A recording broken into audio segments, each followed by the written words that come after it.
Assalamualaikum warahmatullahi wabarakatuh.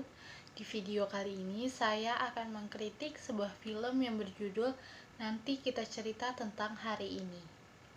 Di sini saya akan membahas mengenai klimaks dan solusi dari film Nanti Kita Cerita Tentang Hari Ini. Selamat menyaksikan. Pada hakikatnya, setiap orang pasti memiliki sebuah keluarga, terlepas dari berbagai macam bentuk dan komponen anggotanya. Namanya sebuah keluarga pasti memiliki konflik dan kisahnya masing-masing. Setidaknya hal itulah yang ingin disampaikan film Nanti Kita Cerita Tentang Hari Ini atau NKCTHI. Melalui tagline, setiap keluarga punya rahasia. NKCTHI merupakan film keluarga yang diadaptasi dari buku bestseller karya Marcella F.P. Film ini memiliki durasi selama 121 menit. Dirilis pada 2 Januari, NKCTHI menjadi salah satu film pembuka tahun 2020 yang paling populer, di mana film ini berhasil meraup lebih dari 2 juta penonton dan menjadi film terbanyak kedua yang ditonton pada tahun 2020 setelah film Milea Suara dari Dilan. Buku Nanti Kita Cerita Tentang Hari Ini karya Marcella F.P. yang menjadi dasar film ini sebenarnya bukanlah buku novel fiksi yang bercerita secara spesifik tentang keluarga Narendra seperti di dalam filmnya. Penulis naskah Jenny Yusuf, Muhammad Irfan Ramli, dan penulis film debutan Melarissa Syarif bersama sutradara Angga Dwi Masa Songko menciptakan semua karakter dan konflik tersebut dari potongan-potongan kutipan yang terdapat di dalam buku tersebut. NKCTHI adalah film keluarga yang utuh dan bertutur sewajarnya. Tak ada karakter dominan dalam film keluarga ini. Meskipun narator dibawakan oleh Awan yang diperankan oleh Rachel Amanda, semua tokoh memberikan latar dan konflik. Film ini bisa dikatakan tentang cara satu keluarga menyembuhkan luka lama yang tak mau diselesaikan. Luka yang membesar karena disimpan selama 21 tahun oleh orang tua terhadap anak-anaknya. NKCTHI mengisahkan tentang kehidupan keluarga Narendra yang diperankan oleh Doni Damara yang terlihat sempurna dari luar. Angkasa, sebagai putra sulung, bertugas menjaga dan menjadi sandaran bagi adik-adiknya. Ia merupakan cerminan kakak ideal yang didambakan oleh setiap adiknya. Angkasa bekerja sebagai event organizer, di mana sosok Angkasa sendiri diperankan oleh Rio Dewanto. Sementara itu, Aurora, si anak kedua atau putri tengah yang diam-diam menyimpan luka. Dia seorang seniman penyendiri, berbakat, dan sosok paling tegar di antara saudaranya yang lain. Sosok Aurora sendiri diperankan oleh Sheila Dara Aisyah. Ada pula Awan, si putri bungsu keluarga Narendra yang diperankan oleh Rachel Amanda, di mana dia merupakan pemilik perhatian terbesar dalam keluarganya. Awan yang menggeluti dunia arsitektur jatuh hati pada manajer band idolanya, yaitu Kale yang diperankan oleh Ardhito Pramono. Selain ketiga bersaudara itu, peran kedua orang tua mereka juga memberi warna tersendiri dalam film NKCTHI.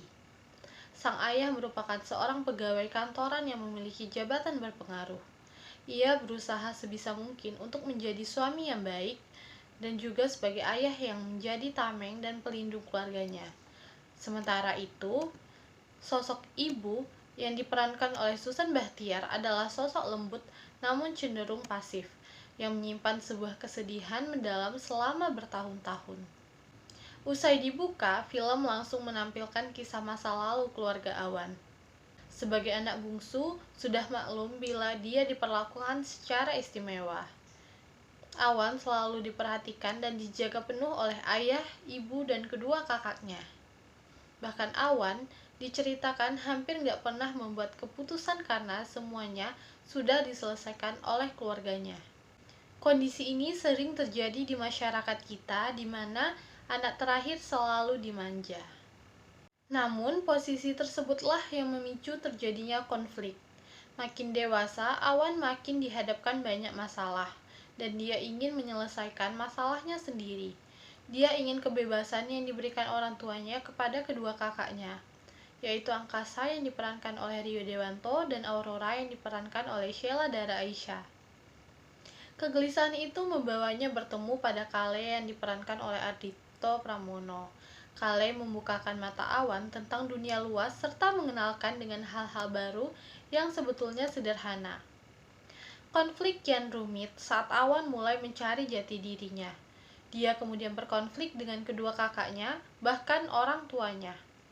Di tengah konflik yang mencapai klimaks, saat semua orang di keluarga itu membuka kembali memori kesedihan yang disimpan lama secara rapat oleh sang ayah yang diperankan Doni Damara. Meskipun terbungkus dalam tema keluarga, sang sutradara Angga Dwi Masa Songko tetap membawa isu personal. Dari keseluruhan film ini, isu yang tampak adalah toxic positivity. Isu ini mulai santer terdengar di awal tahun 2019.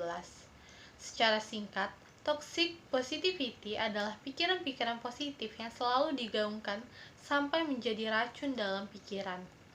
Isu ini sejak awal sudah dikenalkan, mulai dari sang ayah yang selalu ingin anak-anaknya bahagia, hingga Angkasa dan Aurora, yang memastikan diri agar baik-baik saja padahal perasaan mereka merasakan sebaliknya. Di titik klimaks, isu ini secara gamblang dikatakan Aurora saat bertengkar dengan sang ayah. Ayah selama ini selalu bilang jangan bersedih, jangan bersedih, jangan bersedih terus. Di otakku sampai otomatis mengikuti sugesti ayah, buat nggak bersedih. Tapi apa nyatanya? Lalu ada juga dialog Aurora yang berkata, "Kalian itu udah lama kehilangan aku." Nah, dialog yang dilontarkan Aurora pada keluarga tersebut menjadi semacam intisari dari dinamika konflik yang ada di sekujur film NKCTHI. Di scene ini pula, semua masalah satu persatu mulai terbongkar.